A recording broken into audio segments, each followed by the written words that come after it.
Hello friends, I am Chevee. Welcome to my shed. How are you doing today? How's life in your world? Hope it's good. Please actually let me know. I love hearing from you in the comments, so please tell me how you're doing.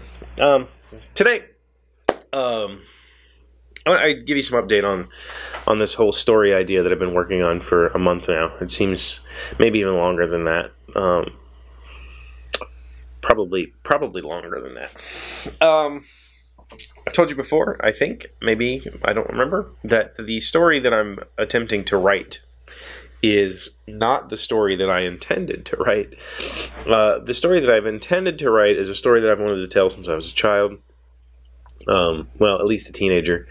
And the story that I'm writing currently, or starting to write, was born out of kind of world building for that other story. And in that other story, I needed to know like what got us to this point.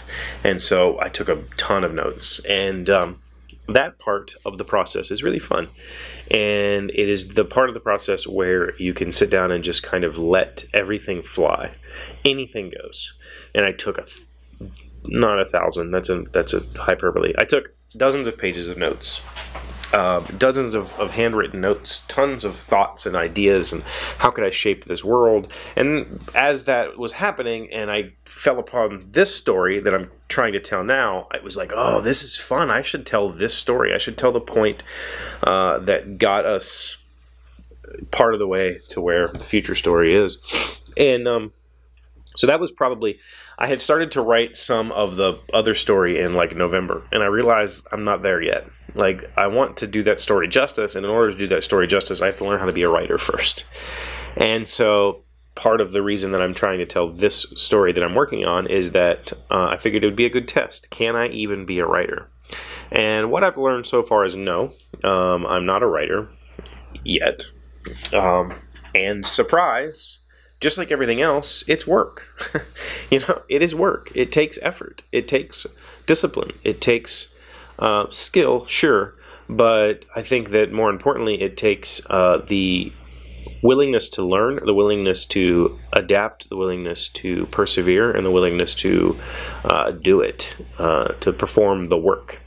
And so what I've learned is that it's not something that you just sit down at a keyboard and just start banging and out comes this novel, and then you're suddenly on the New York Times bestseller and whatever. There might be people that can do that, just like there are people who can sit down at a piano and play songs they've never heard before first try. There are people that can write stories that way, but for the vast majority of people, that's not the case. And there's a lot to learn to storytelling. There's a lot to learn how to tell a story compellingly, how to keep the reader engaged, and I've learned that. And I've learned that through the help of my friend Scott. And the reason I'm telling you all this is because he reached out to me today and he's like, hey, haven't heard from you in a while, wanted to check in. And I said, yeah, I've kind of stalled a little bit. I watched a few movies. I did the research. You know, I'm working on his book that's Outline Your Story. And so I've been doing a little bit of research. I read a book. In between all of that, watched a couple of movies that were genre-ish, like what I want to write. And I just kind of stalled. And I stalled because I was getting in my own way yet again. I knew that the story that I wanted to tell involved some sort of mystery elements or puzzle-solving elements, something like National Treasure, if you've ever seen that movie. But I wasn't sure what those things were or how to even approach that or how to get past telling that part of the story. And so he just we chatted quite a bit today, and it really put things back into perspective for me. And as we were doing that, everything just a bunch of check marks in my brain got ticked, like, oh, yeah, don't worry about that. And essentially Scott told me, like, don't worry about that part until you get there. Like, the book's not going to open with puzzles, is it? And I was like, no, the book's going to open very traditionally, you know, with a boy who finds some clues to something bigger and starts going through that process. And he said, great, you know, let's just work on that. Work on what you want to tell his story. Don't worry about the details right now. start worrying about his story, and that makes a whole lot of sense. And so I got back to work on the book idea and started working on the synopsis today. And once I get the synopsis done, then I'm going to start doing what he calls the beat sheet, which is essentially like each beat of the story. In Act 1, here's the beats that make up Act 1, here's the beats that make up Act 2, here's the beats that make up the three-act story, and put that together, and that is your outline. And you know, I've taken creative writing classes, been to quite a few writing seminars and such, and when people say outline, it's always like this, you know, like just, oh God, it's so much work to, you know, basically pre-writing the whole book. Why would you do that? I'm going to sit down and I'm going to discover this book along with the reader. And it's like, no, dumbass, that's not how books are written.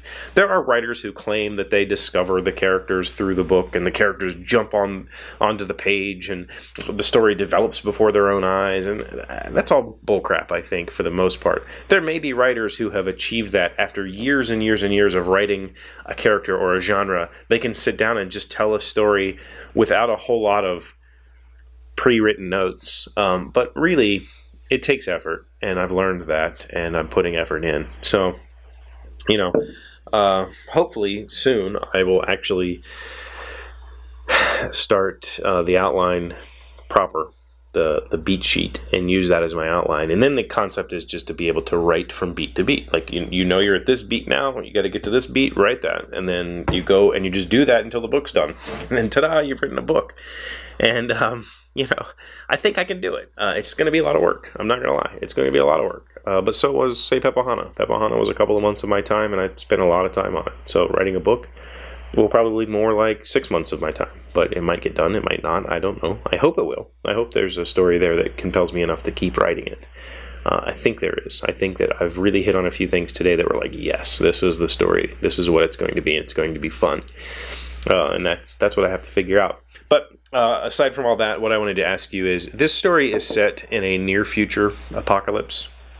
So essentially not an apocalypse as per se like Mad Max style apocalypse, more like just global catastrophe that happens kind of in my lifetime. And this story is set in like 2150 or so, 2140, 50, 60, somewhere in the middle of the 2100s. And so what I need to know is, are there any like are there any stories, movies, TV shows, books, whatever you've got that is like postmodern apocalypse, but far enough removed that modern society still basically exists? It's just fractured, and technology is not you know, maintainable and producible, and so there's a bit of regression or a bit of maintenance, but not so far gone that we're like fighting with clubs over a gallon of gas. I'm looking for the apocalypse didn't happen that long ago, but it's happened long ago enough that the world has been shaped, so a few generations ago.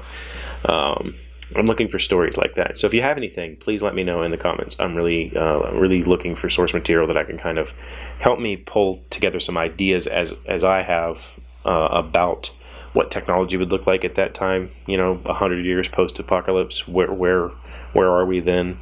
And then I can go from there. So let me know in the comments. It's Friday. Snowstorm is about to hit, supposedly, up to a foot of snow tomorrow. So kind of prepared to be locked in for the winter, or for the weekend.